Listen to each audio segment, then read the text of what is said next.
Okay, तो हम शुरू करते हैं आज की स्टडी को, अध्ययन को।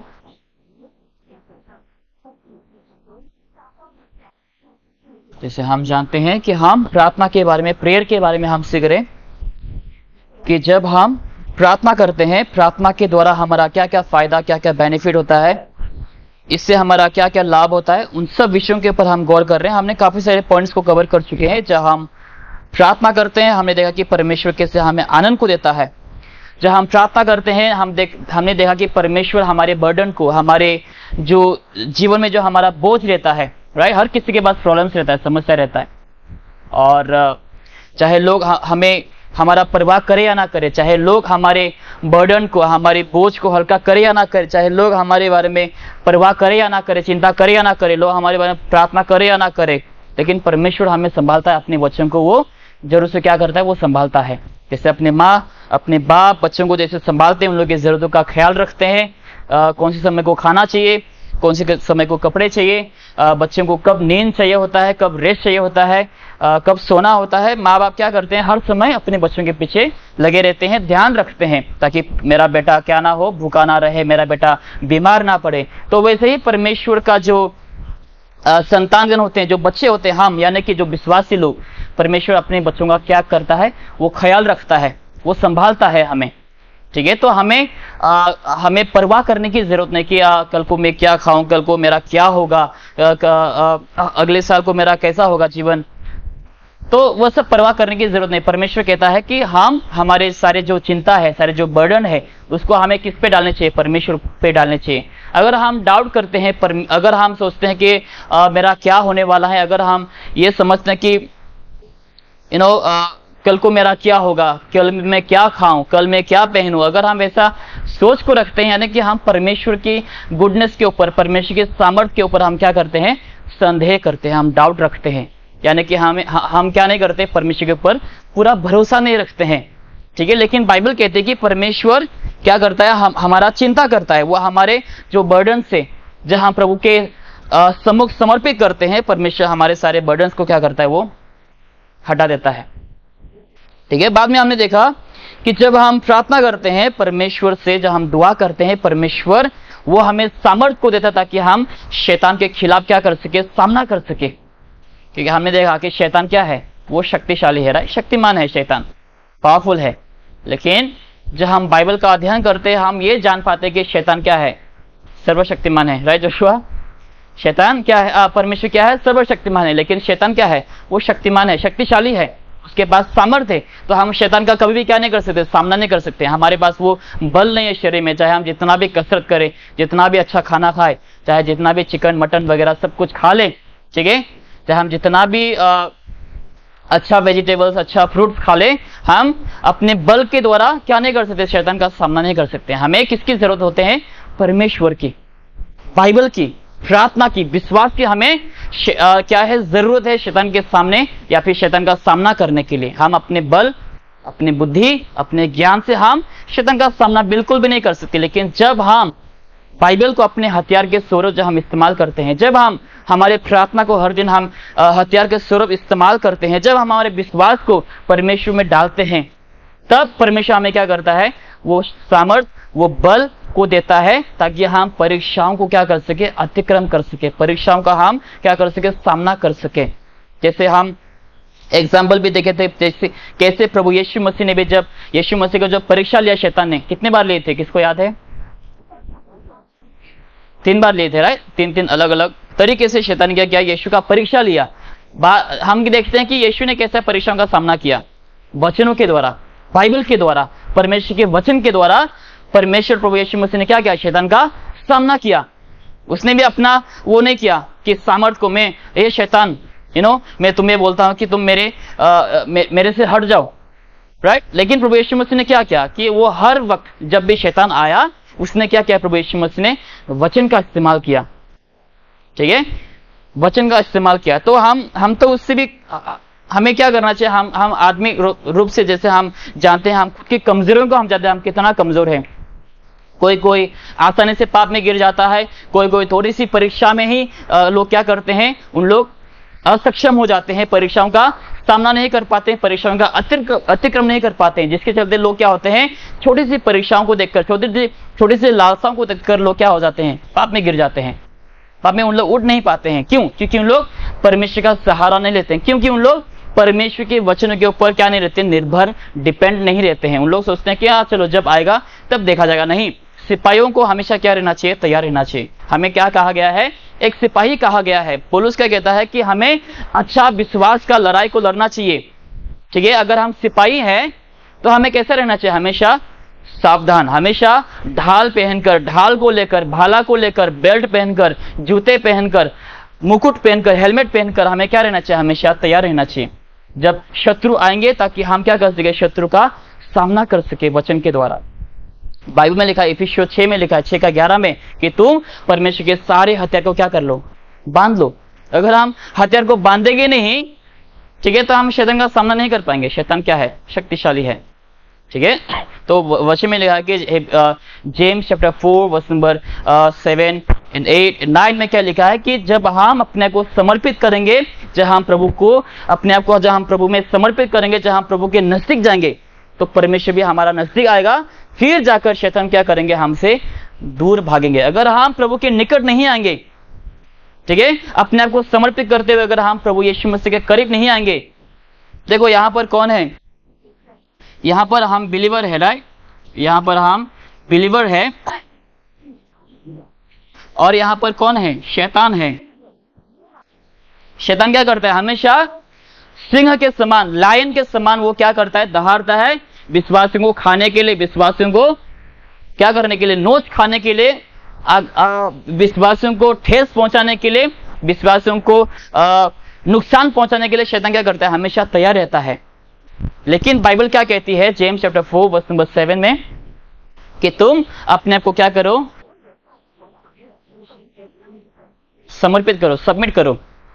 और लिखा है उसी वचन में नीचे में कि जब हम अपने को समर्पित करेंगे और जब हम अपने आप को प्रभु की ओर खींचेंगे, ठीक है, ये परमेश्वर है, जब हम अपने आप को समर्पित कर प्रभु में, जब हम समर्पित करेंगे परमेश्वर में, और हम क्या होंगे, जब हम प्रभु के करीब आएंगे, बाइबल कहती है कि परमेश्वर भी क्या होंगे, हमारे करीब आएंगे। जब प्रभु हमारे करीब आ जाएंगे तो शैतान क्या नहीं कर पाएंगे, हमारा सामना नहीं कर पाएंगे। और बाइबल कहती है कि जब हम प्रभु के करीब आएंगे तो परमेश्वर भी हमारा करीब आएंगे। उसके बाद क्या होगा, शैतान हमसे दूर भागेंगे। ओके, बाइबल में लिखा कि वो तुमसे क्या होंगे, वो दूर भाग जाएंगे शैतान। नहीं तो हमारे पास कोई दूसरा रास्ता नहीं शैतान को भगाने के लिए। जैसे आजकल चर्चों में होता है, पेंटेकोस्टल में होता है, बहुत सारे ऐसे तमाम कलीसियाओं में होता है, जहां पर पास्टर लोग क्या करते हैं, शैतान को भगाते हैं। लूसीफर को बोतल में, जेब में बांध कर रखते हैं, बोतल में बांध के रखते हैं, ढक देते हैं, कब्जा कर लेते हैं। उन लोग कहते हैं कि हमारे पास क्या है, सामर्थ्य है। नहीं, किसी के पास, हमने पिछले हफ्ते को भी देखा था कि किसी के पास शैतान को बांध के रखने के लिए क्या नहीं है, सामर्थ्य नहीं है, किसी के पास वो हिम्मत नहीं, किसी के पास वो ताकत नहीं है। ठीक है, तो एक ही तरीका है शैतान को भगाने का कि अपने आप को समर्पित करो, प्रभु के निकट जाओ। बाइबल कहती है कि परमेश्वर भी तुम्हारा निकट आएगा, तब शैतान अपने आप, तुम्हें कुछ करने की जरूरत नहीं, तुम्हें बस प्रभु में समर्पित होना है, अपने आप को प्रभु के निकट ले आना है प्रार्थना के द्वारा, क्षमा मांगते हुए, और शैतान खुद ब खुद हमारा जीवन से दूर चला गया। मैं क्यों कह रहा हूं, क्योंकि शैतान जो है हमें हमेशा परीक्षा में डालना चाहता है। शैतान हमेशा हमें क्या करना चाहता है, हम जो परमेश्वर क्या चाहता है, अपने बच्चों को हमेशा ब्लेस करना चाहता है। ठीक है, परमेश्वर हमेशा अपने बच्चों को क्या करना चाहता है, खुशियां देना चाहता है। जैसे पापी माँ बाप अपने बच्चों को खुशियां देना चाहता है, मेरे बच्चे अच्छे पढ़ाई करें, अच्छे खाए पिए, अच्छे फ्यूचर उसका बने, वैसे ही परमेश्वर भी, स्वर्गीय पिता भी चाहता था कि हम बच्चे उनके जो हैं, हम भी आशीषित रहे। लेकिन क्या होता है कि शैतान हमेशा ये जो ब्लेसिंग से परमेश्वर जो हमें देना चाहता है, उसको क्या करना चाहता है, वो ढकना चाहता है, रोकना चाहता है, ताकि परमेश्वर के बच्चे कभी भी आशीषित ना रहे। ठीक है, शैतान का ये चाल है, शैतान का यही काम है कि ताकि हम प्रभु से दूर रहे, वो हर रास्ता को कोशिश करेंगे रोकने के लिए, ताकि हम प्रभु के निकट ना जा सके और परमेश्वर की आशीष हमारे जीवन में ना आ सके। और हम काफी सारे समय छोटी सी परीक्षा को हम झेल नहीं पाते। छोटी सी परीक्षा में हम क्या हो जाते हैं, हम गिर जाते हैं, कमजोर हो जाते हैं। हम शारीरिक में क्या हो जाते हैं, हम कमजोर हो जाते हैं। क्यों कमजोर होते हैं, प्रार्थना ना करने की वजह से। याद है वो जहां पर गेत्सेमनी में, जहां पर प्रभु यीशु मसीह और उनके कुछ चेले जब प्रभु यीशु मसीह और उनके कुछ चेले वहां पर इकट्ठे थे, चेले लोग क्या कर रहे थे? सो रहे थे। तब प्रभु यीशु मसीह ने एक वचन कहा उनसे, क्या कहा? कि तुम जागते रहो और क्या करो? प्रार्थना करो, ताकि तुम परीक्षा में ना पड़ो। अगर हम प्रार्थना नहीं करेंगे, अगर हम सचेत नहीं रहेंगे, अगर हम जागेंगे नहीं, अगर हम आगे पीछे नहीं देखेंगे सिपाही के जैसा, तो क्या होंगे? हम परीक्षा में आसानी से गिरेंगे और शैतान हमें खा जाएंगे, और जिसके चलते हम क्या होंगे? परमेश्वर की आशीष, परमेश्वर की ब्लेसिंग से, परमेश्वर की हुजूरी से, उपस्थिति से हम क्या हो जाएंगे? हम दूर हो जाएंगे। बाद में क्या होंगे हमारे जीवन से, वही हम देखेंगे अभी। ओके, अभी हम आज के लिए हम नया टॉपिक देखेंगे। इतना ही हमने देखे अभी तक। हमने 3 पॉइंट्स देखे शायद, कि हमारा आनंद पूरा होता है, परमेश्वर हमारे बर्डन को लाइट करता है, हल्का करता है, और शैतान के खिलाफ सामना करने के लिए परमेश्वर हमें सामर्थ्य देता है। हम दुआ करते हैं। आज हम कुछ और देखेंगे। आइए हम पहला वचन को लेंगे, फिलिपियन चैप्टर 4, फिलिपियो अध्याय 4, फिलिपियन चैप्टर 4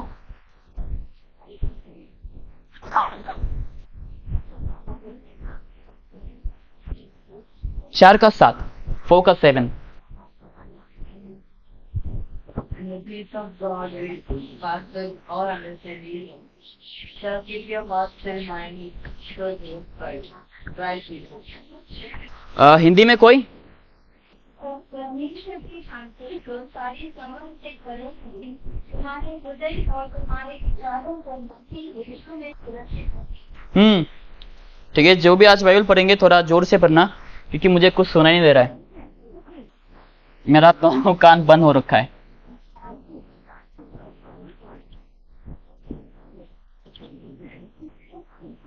ओके, कौन सा वचन हमने देखे? फिलिपियंस 4 का 7। ओके, तो आज हम क्या देखेंगे? परमेश्वर का शांति, कि परमेश्वर का शांति को हम कैसे हमारे जीवन में अनुभव कर सकते हैं। ठीक है, कैसे हम परमेश्वर का शांति को हम हमारे जीवन में कैसे पा सकते हैं। आज हर किसी को क्या चाहिए रहता है? शांति। ठीक है, अंत दिन में भी यही होंगे, लोग शांति के पीछे भागेंगे, और जो मसीह विरोधी, जो एंटी क्राइस्ट है, वो भी लोगों को क्या देने आएंगे? शांति देने के लिए कोशिश करेंगे, लोगों को एक करने के लिए कोशिश करेंगे, हर धर्म के लोगों को एक बनाने के लिए कोशिश करेंगे। एक सरकार होंगे, एक रूल करने वाला होंगे। ठीक है, लेकिन ये जो परमेश्वर का शांति वो अलग है, सबसे परे है। संसार की शांति के जैसा नहीं। जैसे संसार की शांति कैसा होता है? आज मेरे पास कुछ पैसे हैं, घर में शांति है। ठीक है, आज बीवी खुश है, घर में शांति है। ठीक है, खाने के लिए खाने हैं, घर में अनाज है, हर कोई मेरा तारीफ कर रहे हैं, सब कुछ मेरे जीवन में सही जा रहा है, मेरे अंदर क्या है? थोड़ा बहुत शांति है। परिस्थिति के ऊपर क्या होता है? निर्भर होता है। परिस्थिति अच्छा है, मेरे जीवन में शांति है। परिस्थिति खराब, शांति वापस से चली गई। खुशियां, जैसे हम कभी कभार खुश हो जाते हैं, पैसे हैं जेब में, बहुत खुश, पैसे नहीं है, उदास हो जाते हैं हम। राइट? सेहत जब सही रहता है, हम क्या होते हैं? खुश रहते हैं। चलो, सेहत सही है। अगर हमारा, जैसे अभी पिछले महीने में क्या हुआ था, हमारा कलीसिया का हर कोई बीमार। राइट? चर्च ग्रुप में हर प्रार्थना, प्रेयर रिक्वेस्ट, प्रे करो हमारे लिए, हम बीमार हैं। फिर अगले ही दिन कोई और बोल रहे, प्रे करो हमारे लिए, हम बीमार हैं। अगले हफ्ते कोई और, मतलब ये चालू ही था, कंटिन्यू। ठीक है, जब हम बीमार होते हैं, हमारे जीवन से क्या हो जाता है? शांति चले जाता है, सुख चले जाता है। राइट? खुश नहीं रह पाते हम। ठीक है, क्योंकि जब शरीर हमारा सही नहीं रहता है, हम खुश नहीं रह पाते हैं, खुशियां हमारे जीवन से चले जाती है कुछ पल के लिए, जब तक हम सही या फिर ठीक ना हो जाए। तो परमेश्वर का शांति क्या है, वो हम आज देखेंगे। प्रभु का शांति। एक वचन आप मेरे साथ खोले, गॉस्पेल ऑफ जॉन 14, यूहन्ना लिखे सुसमाचार अध्याय 14।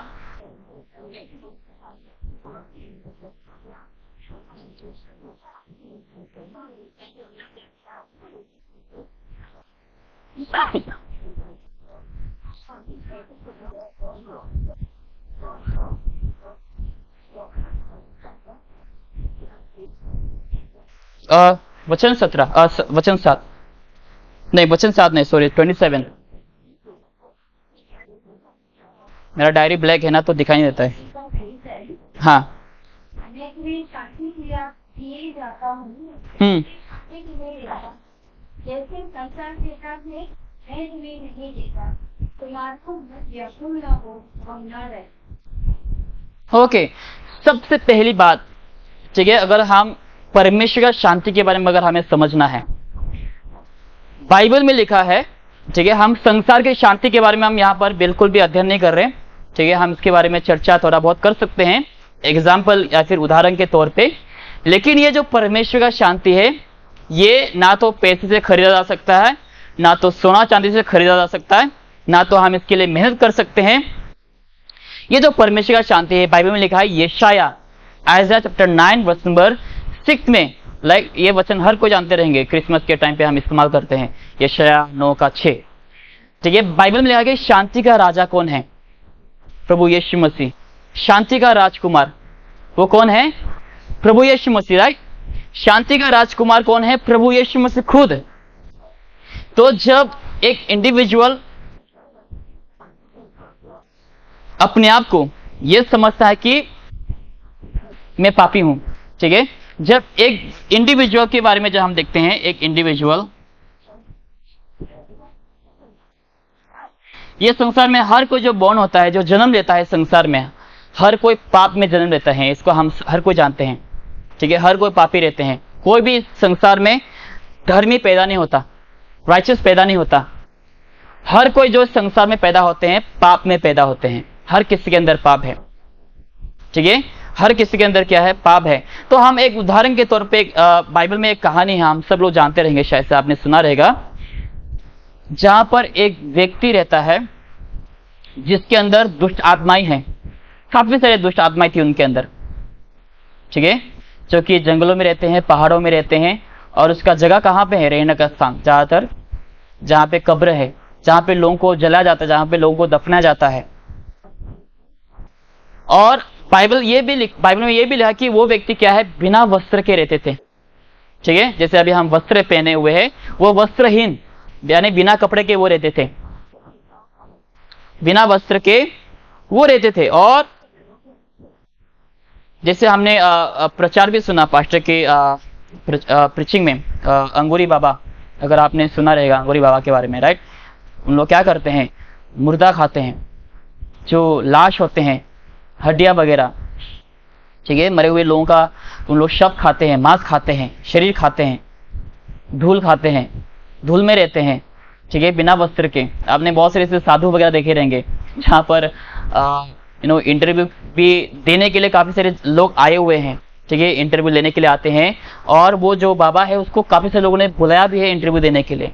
तो उन लोग बिना वस्त्र के आते हैं, लेकिन क्या करते हैं? सामने एक टेबल रखते हैं अपने अंग को ढकने के लिए, ठीक है।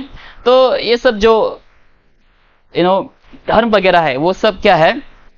शैतानिक है, ठीक है, वो परमेश्वर की ओर से नहीं हो सकता, क्योंकि जो परमेश्वर से जन्मा है, बाइबल में लिखा है, एक वचन आप मेरे से खोले, 2 तिमोथी, देखो क्या लिखा है बाइबल में, 2 तिमोथी अध्याय 1 यानी कि chapter 1, 2 Timothy chapter 1 verse number 7 में देखो क्या लिखा है।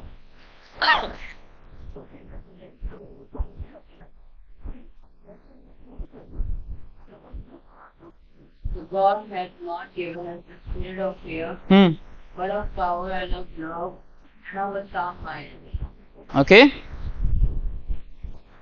तो यहां पर देखो, जो साधारण इंसान है, ठीक है, जो नॉर्मल व्यक्ति है,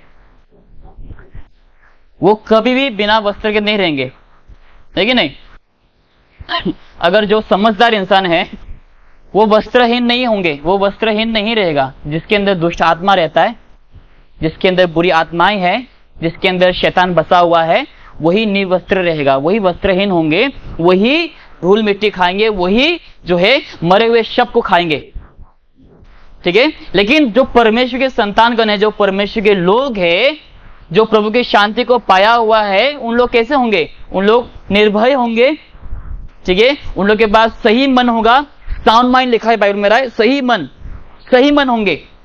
तो यहां पर एक इंडिविजुअल है जो बिना सही मन के हैं, जो दुष्ट आत्माओं से भरा हुआ है, जो जंगलों में रहते हैं, जो इतने सारे दुष्ट आत्माएं उनके अंदर, बाइबल में लिखा कि उसको जंजीर से बांधा जाता था। लोग, गांव के लोग जो हैं उसको जंजीर से, चेन से बांध कर रखते थे, लेकिन कोई भी जंजीर, कोई भी रस्सी उसको बांध कर नहीं रख सकता था। बांध के रखते थे, कुछ देर बाद उसको वो हटाकर वो वापस आजाद होते थे और इधर उधर भागते रहते थे। अपने आप को पत्थर से, चाकू से क्या करते थे, अपने शरीर को वो काटते थे, जिसके चलते उसके शरीर पूरा घाव से भर गया, पूरा खून बहते थे उनके शरीर से। तो बाद में क्या हुआ, इस व्यक्ति का किससे मुलाकात हुआ, प्रभु यीशु के साथ।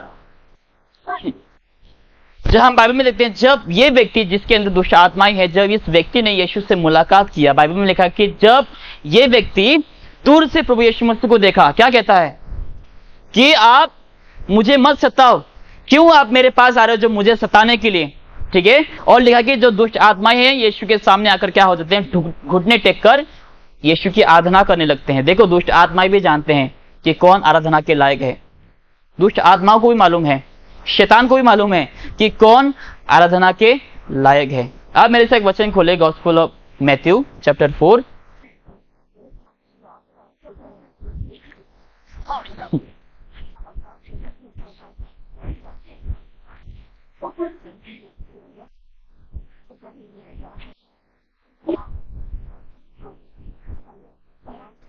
Gospel of Matthew chapter 4 verse number 10 में देखो क्या लिखा है, वचन 10।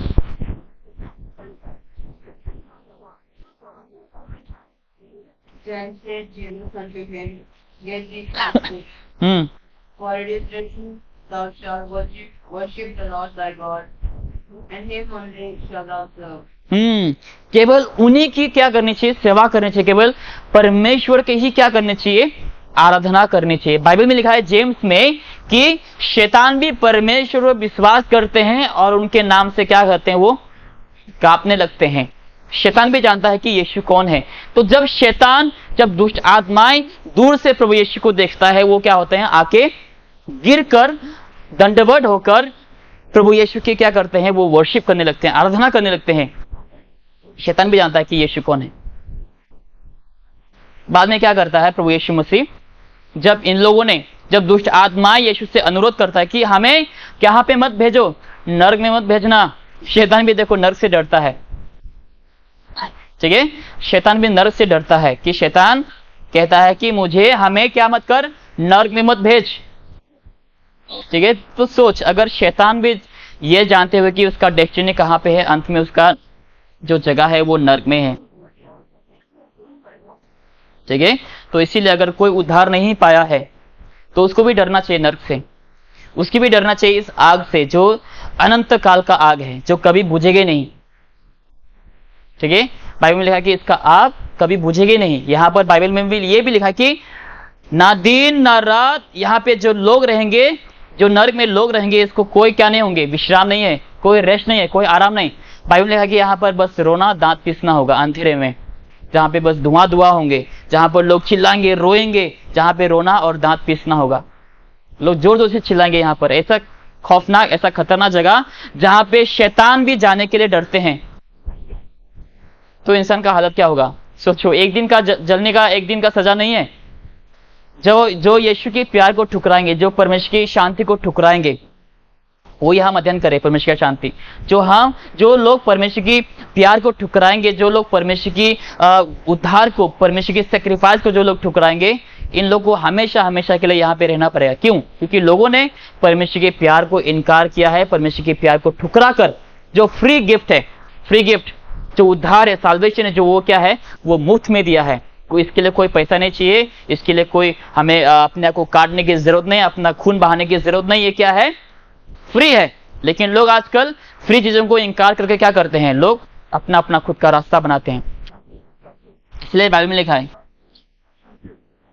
जॉन चैप्टर 10 वर्स नंबर 1 में कि लोग क्या करते हैं, यीशु ने एक रास्ता बनाया, राइट।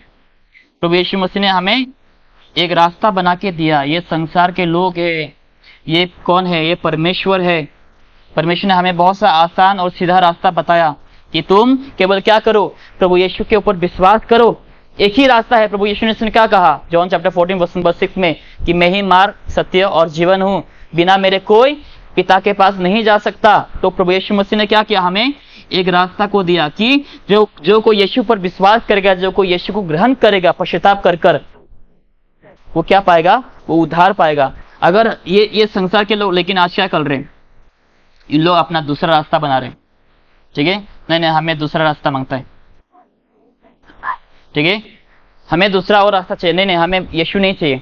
हम यीशु को बिलीव करेंगे, हम यीशु को मानेंगे, लेकिन हम कुछ और विश्वास करेंगे, कुछ और माध्यम हम चुनेंगे, कुछ और रास्ता हम चुनेंगे।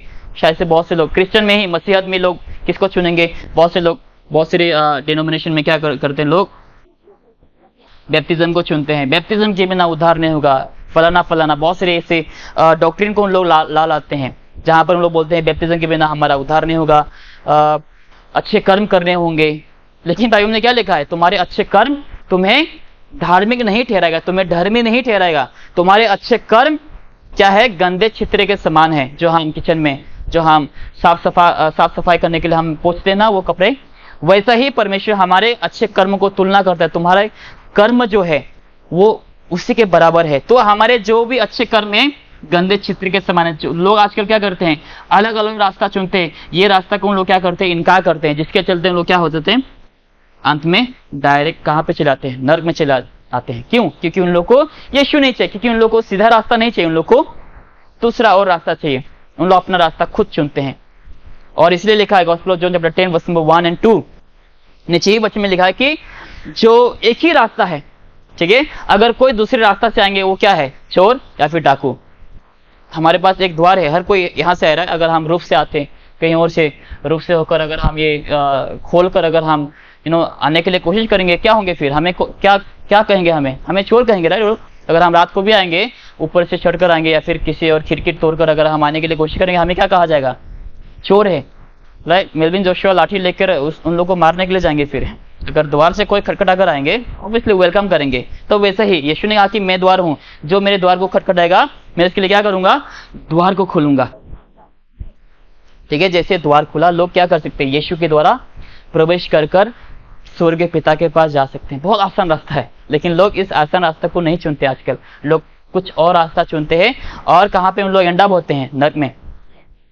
ठीक है, ये परमेश्वर का दया है। परमेश्वर ने मनुष्य बनकर क्रूस उठाकर अपना पवित्र लहू बहाकर अपने आप को बलिदान किया। लोगों को बस, संसार के लोगों को बस क्या होना चाहिए, प्रभु यीशु के ऊपर विश्वास करना चाहिए। तो हम लोग सीधा किसके पास पहुंच पाएंगे, परमेश्वर प्रभु यीशु मसीह के पास। ठीक है, तो यहाँ पर हम क्या देख रहे थे, एक इंडिविजुअल जिसके अंदर दुष्ट आत्माएं है, वो क्या कहता है, हमें नरक में मत भेजो।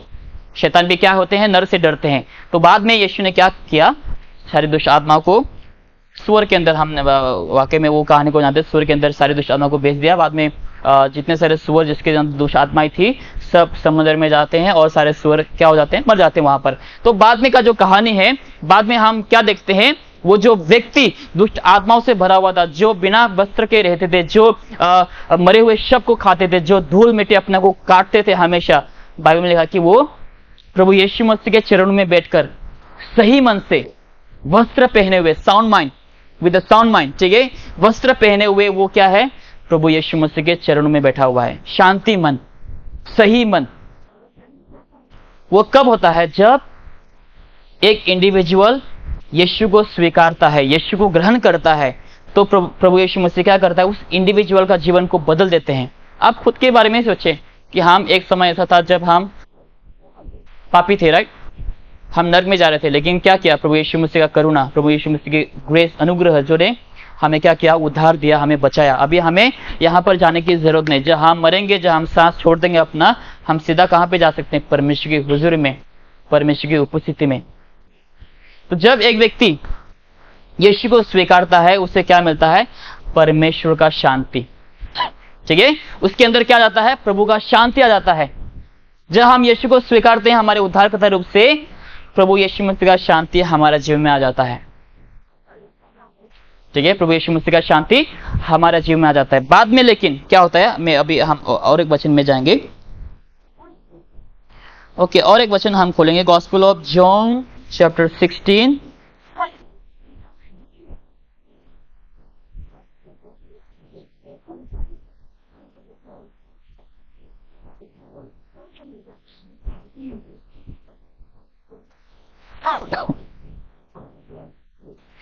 33 में देखो,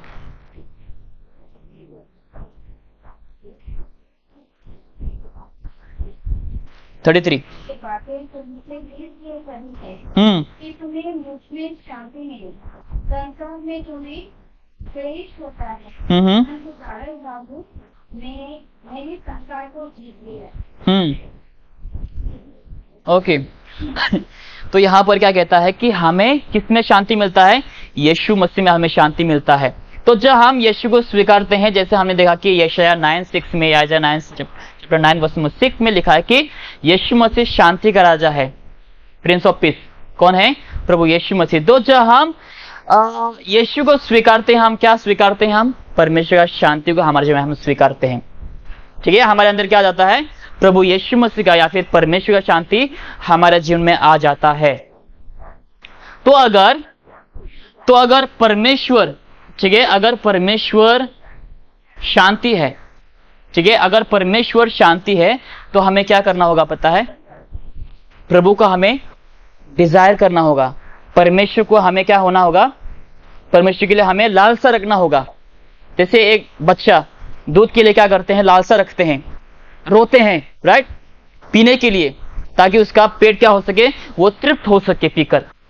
तो वैसे ही हमें भी, अगर हमें मालूम है कि परमेश्वर हमारा शांति है, तो हमें क्या करना होगा? परमेश्वर को हमारे जीवन में हमें डिजायर करना होगा, परमेश्वर को पाने के लिए हर वक्त।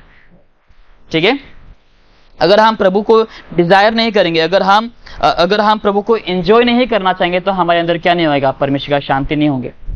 क्योंकि परमेश्वर का शांति, एक वचन मैं आपको दिखाऊंगा, मेरे साथ खोलें। 1 पीटर, पहला पत्रोस,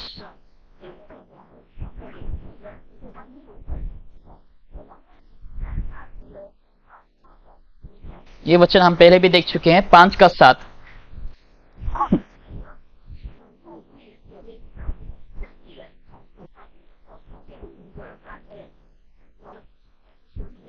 ये सारी चिंता उसे पर डाल,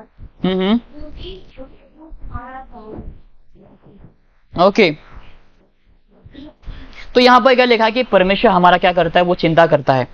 तो ये जो परमेश्वर का शांति है, जब हम उद्धार पाते हैं, शांति का राजा हमारे जीवन में आ जाता है। ठीक है, ये आप याद रखना। ठीक है, इसको आप इसमें कंफ्यूज ना होना। जब हम यीशु को अपने उद्धारकर्ता के रूप से जब हम स्वीकारते हैं, परमेश्वर का शांति हमारे जीवन में आता है। ओके, लेकिन यहां पर क्या लिखा है? पहला पत्रोस 5:7 में कि तुम अपने सारे चिंताओं को क्या करो? परमेश्वर में समर्पित कर दो। ओके, तो यहां पर जो हम क्या देखते हैं? हमारे चिंता के बारे में। किसके बारे में? हमारे चिंता के बारे में। तो जब हम हमारे कुछ एटीट्यूड की वजह से, ठीक है, हमारे कुछ एटीट्यूड की वजह से क्या होता है? काफी सारे समय परमेश्वर का शांति हमारे जीवन से चले जाता है। ठीक है, हमारे एटीट्यूड, हमारा जो भरोसा, हमारा जो विश्वास है परमेश्वर में से क्या हो जाता है? कभी कभार वो चले जाता है। ठीक है, जैसे कि ये देखो, हम ज्यादा क्या करते हैं? चिंतित करते हैं। ये क्या है पता है? ये शांति का क्या है? एक दुश्मन है। ये क्या है? चिंता। ठीक है, ये क्या है? शांति का एक दुश्मन कौन है? ये चिंता। जब हम ज्यादा चिंता करते हैं, ज्यादा ही हम सोचने लगते हैं क्या होगा, क्या होगा, क्या होगा। ठीक है, इसका मतलब क्या पता है? ये दर्शा रहा है कि हमारा भरोसा, हमारा जो विश्वास है वो किस पर नहीं है? यीशु पर नहीं है।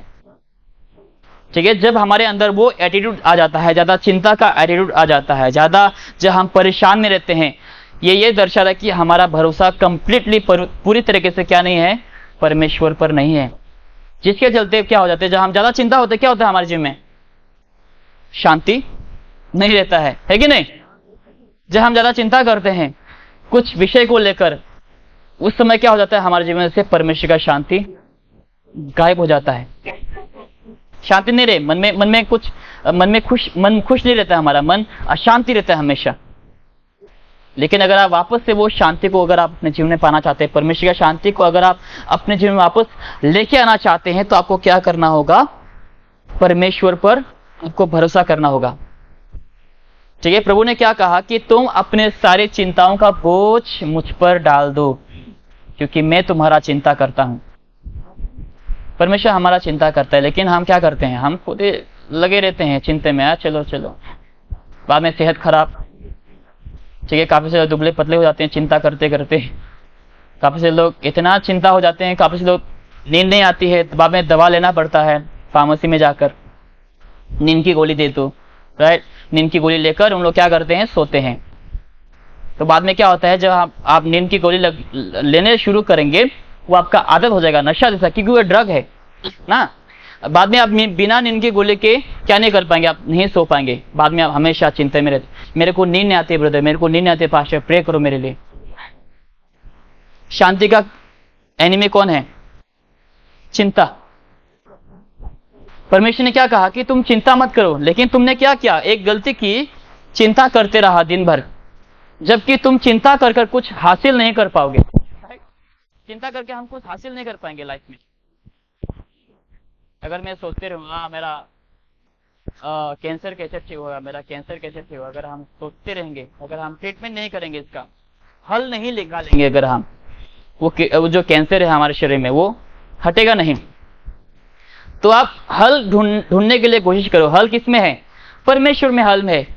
सारे प्रश्नों का जवाब किसमें है, बाइबल में है। सारे प्रश्नों का जवाब किसमें है, परमेश्वर में है। तो आप प्रभु के पास जाइए सीधा। जैसे अभी हमने रविवार को बेनमेरू का एक टेस्टिमनी सुना, राइट। अगर हम बिना प्रार्थना के, अगर हम पहला स्थान हमें किसको देना चाहिए, परमेश्वर को देना चाहिए। जब हम प्रभु को पहला स्थान देकर, ठीक है, अगर हम डॉक्टर के पास भी जाएंगे, परमेश्वर हमें सही डॉक्टर के पास ले जा सकता है। ठीक है, काफी सारे समय क्या होता है, डॉक्टर भी हमें क्या करते हैं, लूट लेते हैं, राइट। जैसे हमने एक स्टोरी भी सुना हमारा पास्टर का बेटा के बारे में, उसको अस्थमा का प्रॉब्लम, जब वो छोटा था, ठीक है, सांस लेने में तकलीफ होती थी। तो पास्टर ने क्या किया, काफी सारे जगहों में डॉक्टर के पास लेके गए, बोले कि 20-23 उम्र तक आपके बेटा को दवा लेना पड़ेगा अभी। इधर गए उधर गए, इधर भटके उधर भटके, बाद में एक डॉक्टर के पास वो गए, अंत में तो अच्छा डॉक्टर निकला। ठीक है, ऐसा दवा दिया, 1 हफ्ते के अंदर उसका अस्थमा जो प्रॉब्लम है वो क्या हो गया, सब खत्म, गायब। तो वैसे ही, तो जब हम ज्यादा सोचने लगते हैं, इससे कोई हल नहीं होने वाला है। हल हमें परमेश्वर में निकालना चाहिए प्रार्थना के द्वारा। जब हम प्रार्थना के साथ प्रभु के पास आएंगे, परमेश्वर हमें हल देगा। उसका समाधान करने के लिए, समस्याओं का समाधान करने के लिए परमेश्वर हमें क्या देगा, एक रास्ता को देगा। अगर हम चिंता करते रहेंगे, वो शांति का खिलाफ है। अगर हम चिंता करेंगे, हमारे अंदर परमेश्वर का शांति नहीं बस पाएगा, परमेश्वर का शांति नहीं आ पाएगा। ठीक है, आप हमेशा यह रखना कि शांति का एनिमी, दुश्मन चिंता है। चिंता करोगे, आप खुद ही क्या कर रहे हैं, शांति को धकेल रहे। नहीं चाहिए मुझे शांति, मैं चिंता करते रहूंगा, मैं नींद की गोली खाते रहूंगा, नींद ना आने तो चलेगा, लेकिन नींद का गोली दूंगा और सो जाऊंगा। बाद में क्या होगा, आप ठीक में का लत लग जाएंगे, नशा जैसा हो जाएगा वो, बिना नींद की गोली के आप नहीं सो पाएंगे। बाद में आप बोलेंगे, चिंता में रहते रहेंगे हमेशा, पास्टर मुझे नींद नहीं आती, प्रार्थना करो, आप शेयर करो ये लोगों के साथ, लेकिन कुछ हल नहीं निकलेगा आपका। ठीक है, ओके, आखिरी वचन में आपको दिखाना चाहूंगा, साम्स 91, भजन संगीत 91, 91।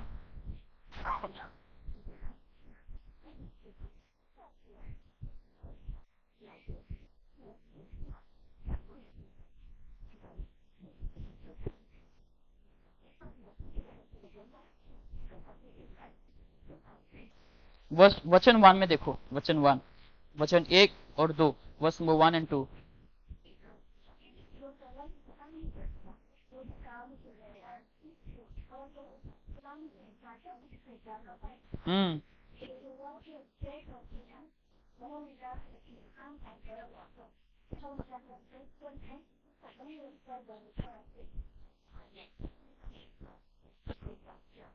बस इस वचन को आप हर दिन पढ़ सकते हैं। ठीक है, जब इस वचन को पढ़ेंगे, आपके मन में क्या होंगे, आप अगर आप परेशान में भी हो, इस वचन को जब पढ़ेंगे, जब समझेंगे, आपको क्या लगेगा, आपको बहुत लाइट फील होगा। ठीक है, परमेश्वर की शांति आपके जीवन में आएगी, क्योंकि परमेश्वर को आप हमें क्या करना चाहिए, परमेश्वर को हमारा रेफ्यूज, जिसके अंदर हम छिप सकते हैं, जो हमारा शरण स्थान है। ठीक है, अगर हम परमेश्वर में छिपेंगे क्या होंगे, जब दुश्मन हमला करेगा, जैसे मुर्गी, हम गाना गाते थे, जैसे मुर्गी अपने बच्चों को पंखों तले छिपाती है। ठीक है, तो जब दुश्मन तीर चलाएंगे, यहाँ पर वो भी है वचन, जो अंधेरे में लोग तीर चलाएंगे लेकिन मुझे कुछ हानि नहीं होगा, मेरे आगे पीछे 10,000 लोग आएंगे लेकिन फिर भी मुझे कोई हानि नहीं होगा। लाइक वो गाना भी हम गाते हैं, परम प्रधान शरण में तेरे, ये वचन से वो गाना लिखा गया है। ठीक है, तो जब प्रभु में हम जब छिपेंगे, परमेश्वर का आकार हम क्या नहीं कर सकते, शब्दों से बयान नहीं कर सकते। परमेश्वर का आकार बहुत विशाल है। ठीक है, तो जब हम अपने आप को परमेश्वर में छिपाएंगे, जब दुश्मन तीर चलाएंगे, वो तीर किस में लगेगा, घर के ऊपर है, परमेश्वर के ऊपर लगेगा, हमारे ऊपर लगेगा ही नहीं। हम अभी घर के अंदर बैठे हुए, अगर कोई बाहर से तीर चलाएंगे, तीर हमें नहीं लगेंगे, किसको लगेगा, दीवार को लगेंगे, कांच को लगेंगे, खंबा को लगेगा, लेकिन हमें नहीं लगेंगे। तो जैसे वैसे ही हमें भी अगर हम प्रभु का अपना शरण स्थान बनाएंगे, हमेशा प्रभु में अगर हम छुपे रहेंगे, तो हम शांति में रह सकते हैं, हम शांति में जी सकते हैं। ठीक है, आप ईश्वर को अपना शरण स्थान ना बनाए, परमेश्वर अपना शरण स्थान बनाइए। शरण स्थान आने के जहां पर हम छिप सकते हैं, जहां पर हम डिपेंड रह सकते हैं, जहां पर हम अपने भरोसा को रख सकते हैं कि देखो मैं परमेश्वर में छिपा हूं, परमेश्वर मुझे संभालेगा। हम बस गीत गाने से हम गीत गाते हैं बिना मतलब को समझे, काफी सारे समय गाते रहे, जैसे मुर्गी बच्चों को पंखों तले छिपाते, इसका मतलब क्या है, पंखों में क्यों छुपा के रखते हैं। हम गांव में जब मुर्गियां पालते हैं, ठीक है, काफी सारे समय वो चिल, ईगल, कौवा भी लेके जाते हैं, काफी सारे मुर्गी हम मुर्गी पालते हैं। ठीक है, काफी सारे मुर्गी पालते हैं हम, करीबन 4-5 मुर्गी रहती है, जिसके एक मुर्गी के करीबन 16, 20, 25 बच्चे रहते हैं। तो काफी सारे समय क्या होता है, चील आकर छोटे छोटे मुर्गियों को उठाकर लेकर जाता है। फिर भी क्या करते पता है, मुर्गी की माँ फिर भी वो लड़ने के लिए कोशिश करती, वो फड़फड़ा कर चील के खिलाफ लड़ने के लिए कोशिश करती है। वो भी उठकर क्या करते हैं, उसको भगाने के लिए कोशिश करती है मुर्गी, और बच्चे सब लोग इधर उधर छिप जाते हैं, कोई जंगलों में, कोई इधर उधर, कोई उधर उधर। जैसे चील जाती है, वापस से मुर्गी टिक टिक टिक टिक करके वापस अपने माँ के पास वापस आकर पंखों में छिप जाती है, डर के मारे। ठीक है, बहुत डर जाते बच्चे सब। तो डरने के बाद क्या होते हैं, सब बच्चे अपने माँ के पंखों के अंदर छिप कर रहते हैं, और माँ भी अपने बच्चों को आराम से समेट के अपने पंखों के अंदर ले लेती है। पंखों में क्या है, वहां पर उन लोग आराम, राहत को पाते हैं, सेफ महसूस करते हैं, महफूज उन लोग क्या करते हैं, लोग फील करते हैं। तो इसी जब हम प्रभु को अपना शरण स्थान बनाएंगे, हम भी सेफ महसूस करेंगे। ठीक है, क्योंकि बाहर की दुनिया में क्या है, हर जगह पाप, हर जगह क्या है, परीक्षाएं हैं, हर जगह शत्रु से भरा हुआ है, जहां पर लोग हमें आसानी से क्या कर सकते हैं, शैतान आसानी से हमें आक्रमण कर सकते हैं। अगर हमें आक्रमण से बचना है तो हमें प्रभु का अपना शरण स्थान बनाना है, ताकि हम शांति में रह सके, शांति में हम जी सके। ओके, ठीक है, तो हम आज के लिए बस इतना ही रखेंगे। हम इसमें प्रार्थना करेंगे और हम सब आंखें बंद करेंगे।